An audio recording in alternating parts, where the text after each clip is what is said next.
के एक बहुत ही महत्वपूर्ण अध्याय पर चर्चा करेंगे।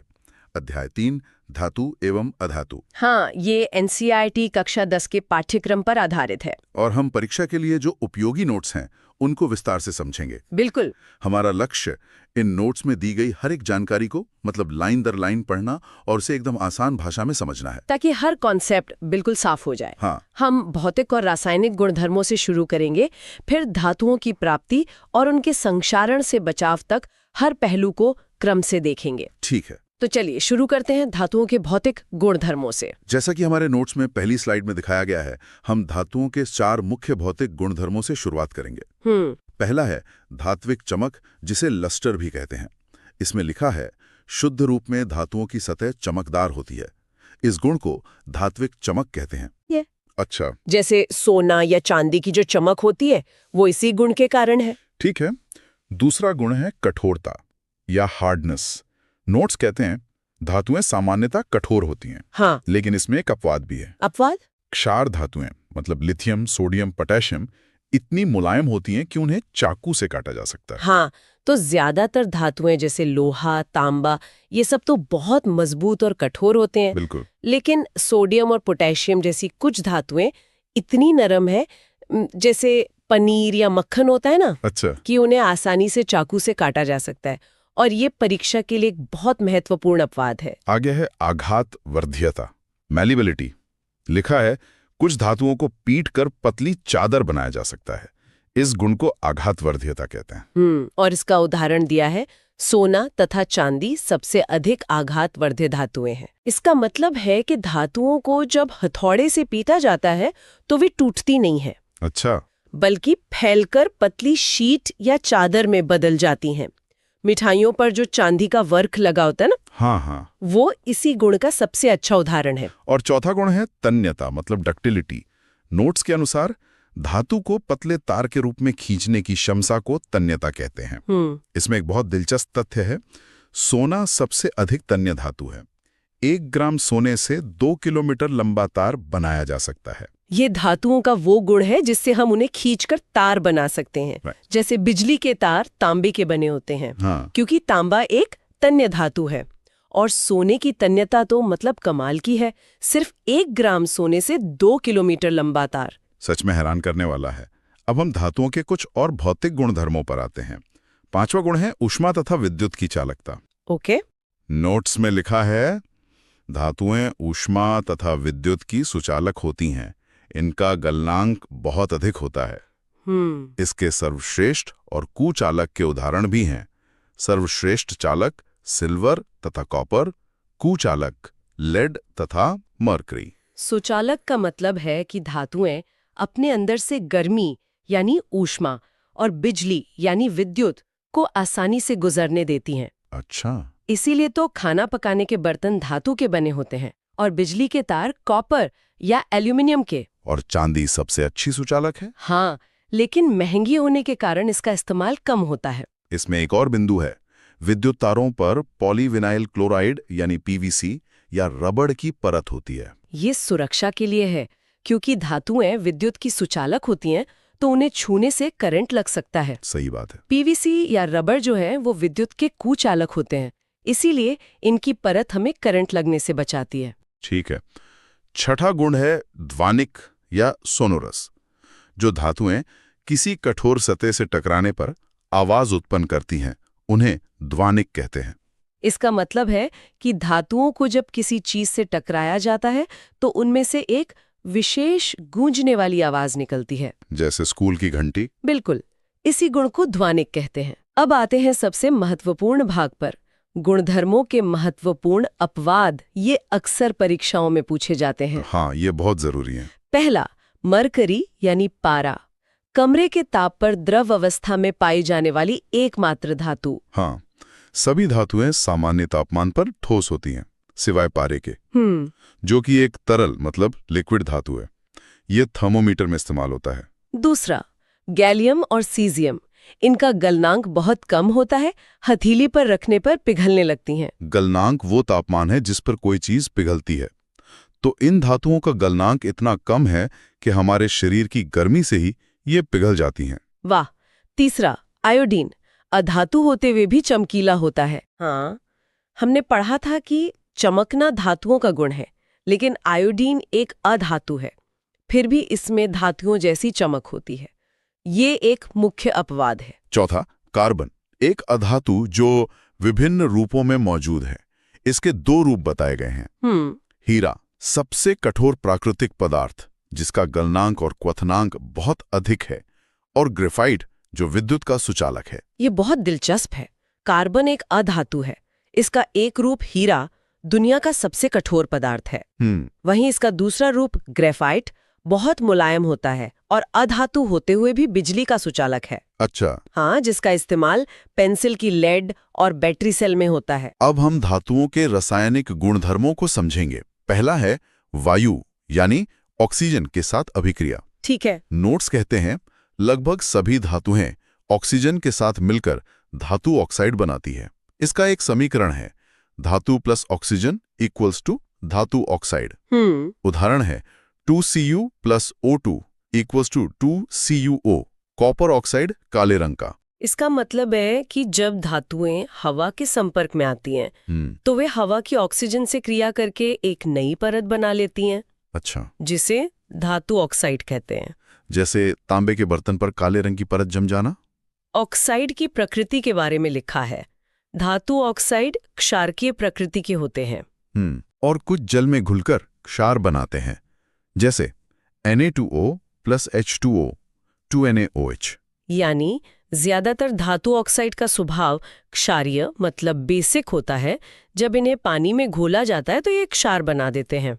यहाँ एक विशेष प्रकार के ऑक्साइड का भी उल्लेख है, उभयधर्मी ऑक्साइड, एम्फोटेरिक ऑक्साइड्स। हाँ, कुछ धातु ऑक्साइड्स जैसे एल्यूमिनियम ऑक्साइड, जिंक ऑक्साइड अम्लीय तथा क्षारकीय दोनों व्यवहार दर्शाते हैं। ये ऑक्साइड खास होते हैं क्योंकि ये अम्ल और क्षार दोनों से अभिक्रिया कर सकते हैं, मतलब ये दोहरी प्रकृति दिखाते हैं। अच्छा। एल्यूमिनियम ऑक्साइड और जिंक ऑक्साइड इसके सबसे अच्छे उदाहरण हैं। अब देखते हैं जल के साथ अभिक्रिया। हाँ, यहाँ अलग अलग धातुओं की अभिक्रिया अलग अलग तरह के पानी से दिखाई गई है। ठंडे जल से सोडियम, पोटेशियम जो तेजी से और ऊष्माक्षेपी अभिक्रिया करते हैं, और कैल्शियम जो धीमी गति से करता है। इसका मतलब है कि सोडियम और पोटेशियम जैसी बहुत अभिक्रियाशील धातुएं ठंडे पानी से भी बहुत तेजी से रिएक्शन करती हैं। करेक्ट। और गर्मी निकलती है। हाँ, बहुत गर्मी निकलती है। कैल्शियम भी ठंडे पानी से क्रिया करता है, पर धीरे धीरे। गर्म जल से मैग्नीशियम। हाँ। केवल भाप से एल्यूमिनियम, आयरन, जिंक। और कोई अभिक्रिया नहीं, लेड, कॉपर, सिल्वर, गोल्ड। इससे धातुओं की क्रियाशीलता का पता चलता है। जो कम क्रियाशील है उन्हें गर्म पानी या भाप की जरूरत पड़ती है। और सोना, चांदी, कॉपर जैसी धातुएं तो इतनी कम क्रियाशील होती हैं कि वे पानी से बिल्कुल भी क्रिया नहीं करती। अगली स्लाइड में एक बहुत ही महत्वपूर्ण चार्ट है, सक्रियता श्रेणी, रिएक्टिविटी सीरीज। हाँ। परिभाषा दी गई है वह सूची जिसमें धातुओं की क्रियाशीलता को अवरोही यानी घटते क्रम में व्यवस्थित किया जाता है। यहाँ चित्र में एक सूची दिखाई गई है जिसमें सबसे ऊपर पोटेशियम है जो सबसे अधिक अभिक्रियाशील है, और सबसे नीचे सोना। हाँ, जो सबसे कम अभिक्रियाशील है। ये श्रेणी हमें बताती है कि कौन सी धातु कितनी ज्यादा रिएक्टिव है। इसी से जुड़ा है विस्थापन अभिक्रिया। अधिक अभिक्रियाशील धातु अपने से कम अभिक्रियाशील धातु को उसके यौगिक के विलयन से विस्थापित कर देती है। इसका मतलब है कि जो धातु श्रेणी में ऊपर है वो अपने से नीचे वाली धातु को उसके घोल में से हटाकर खुद उसकी जगह ले लेती है। अच्छा।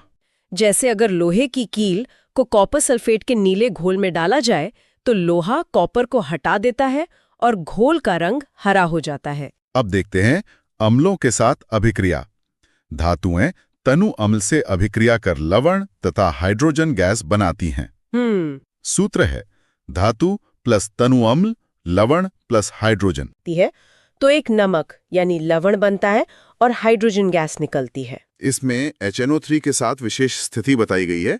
यह एक प्रबल ऑक्सीकारक है, इसलिए H2 गैस उत्सर्जित नहीं होती। हाँ, नाइट्रिक एसिड मतलब HNO3 एक मजबूत ऑक्सीडाइजिंग एजेंट है। तो जब कोई धातु इससे क्रिया करती है तो जो हाइड्रोजन गैस बनती है ये एसिड उसे तुरंत ऑक्सीजन देकर पानी में बदल देता है।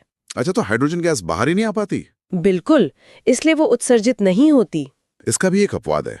अपवाद, मैंगनीज एवं मैग्नीशियम अति तनु HNO3 के साथ H2 गैस उत्सर्जित करते हैं। केवल ये दो धातुएं हैं जो बहुत ही हल्के मतलब तनु नाइट्रिक एसिड के साथ क्रिया करके हाइड्रोजन गैस बना सकती हैं।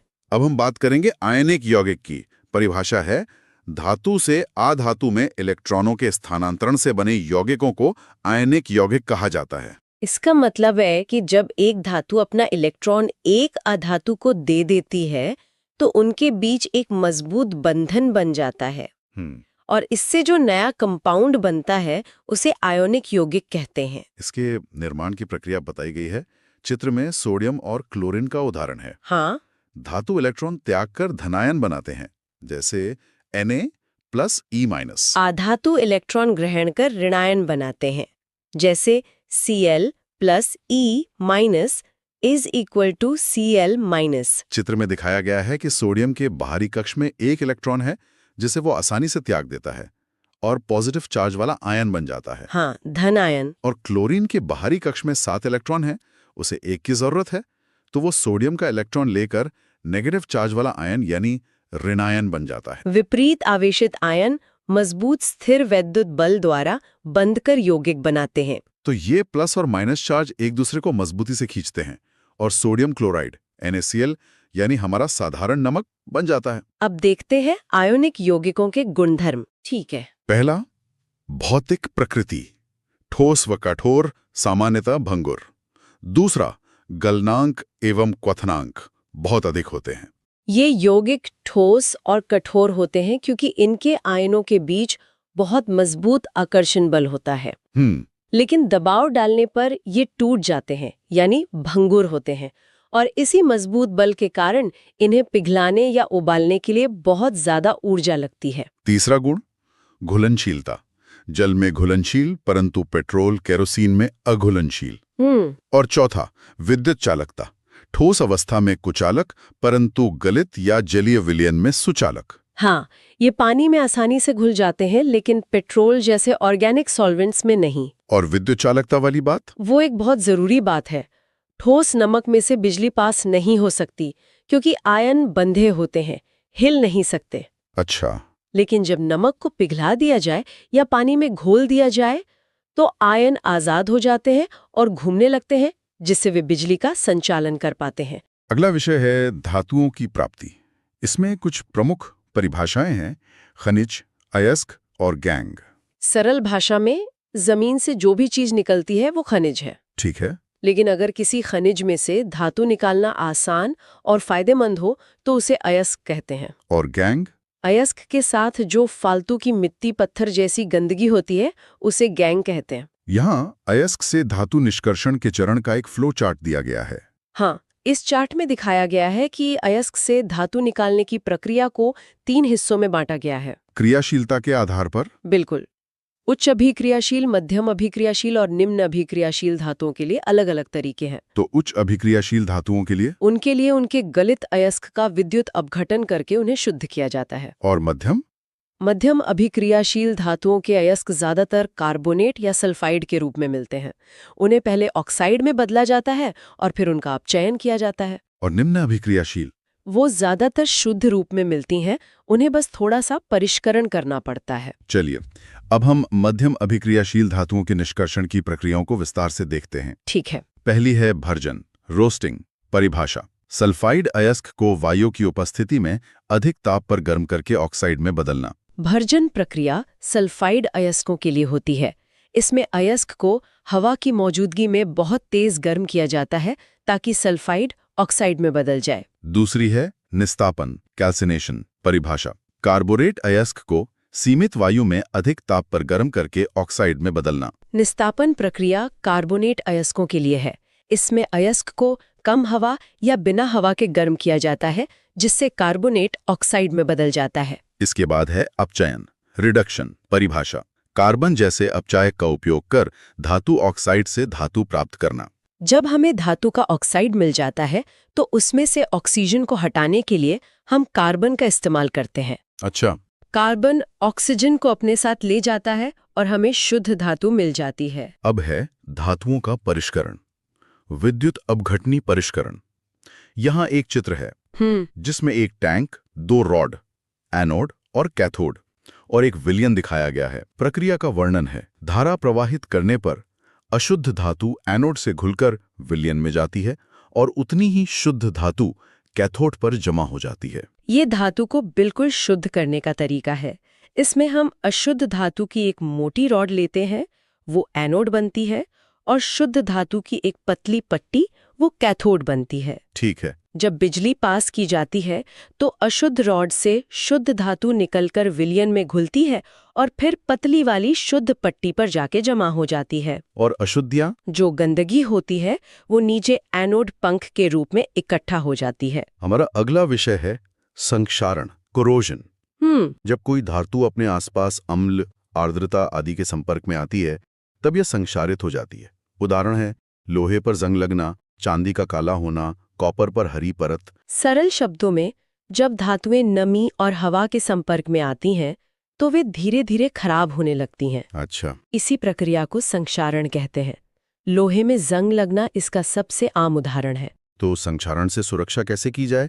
नोट्स में लिखा है पेंट करके, तेल लगाकर, ग्रीज लगाकर, यशद लेपन, मिश्र धातु बनाकर। इन तरीकों से हम धातु की सतह का संपर्क हवा और नमी से तोड़ देते हैं, जिससे वह सुरक्षित रहती है। यशद लेपन क्या है? यशद लेपन यानी गैल्वेनाइजेशन, इसमें लोहे पर जिंक की परत चढ़ाई जाती है जो उसे जंग से बचाता है। यहाँ मिश्रातु यानी अलॉय का भी जिक्र है, 2 या 2 से अधिक धातुओं का समांगी मिश्रण। मिश्रातु यानी अलॉय 2 या ज्यादा धातुओं को पिघलाकर मिलाने से बनता है।